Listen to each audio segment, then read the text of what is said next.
Sleep ka na dyan. Mag-video lang tayo. Ginising mo ako. Ayan, tuloy. Hindi na ako makasleep. Ingay ng ano mo. Tahol mo.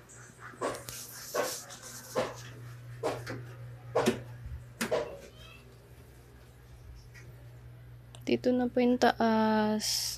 Pasensya na, hindi pa ako nakapaglinis dito.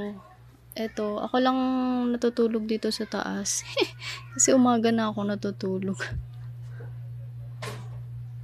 Ayan. Ito po yung workstation ko. Magandang gawing workstation dito sa taas. Ayan.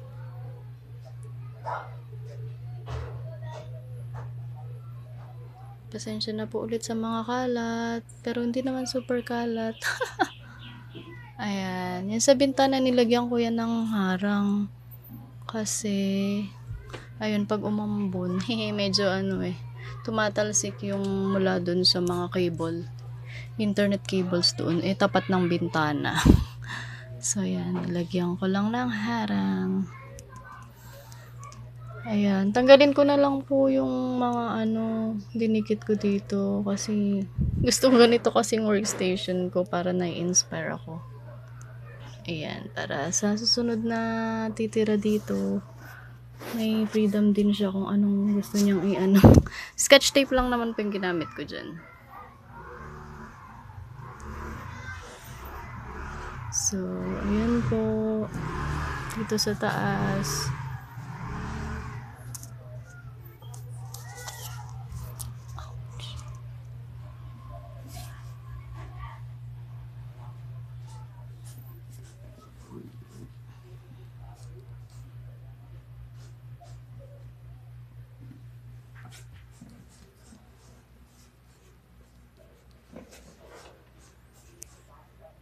Yan, baba na ulit. Nagising po ako kasi tumawal to si Boss Cardo eh.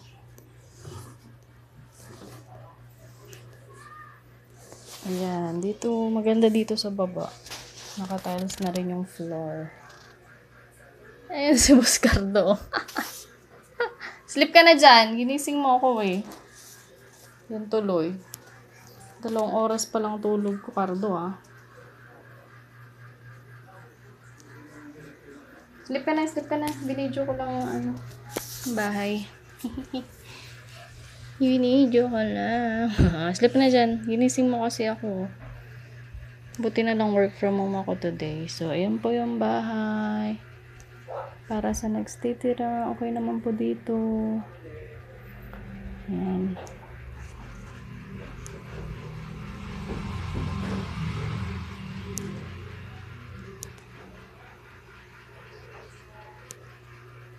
Ceiling fan ang gamit namin kasi nasira yung yung binili ni Jomar na Asahi.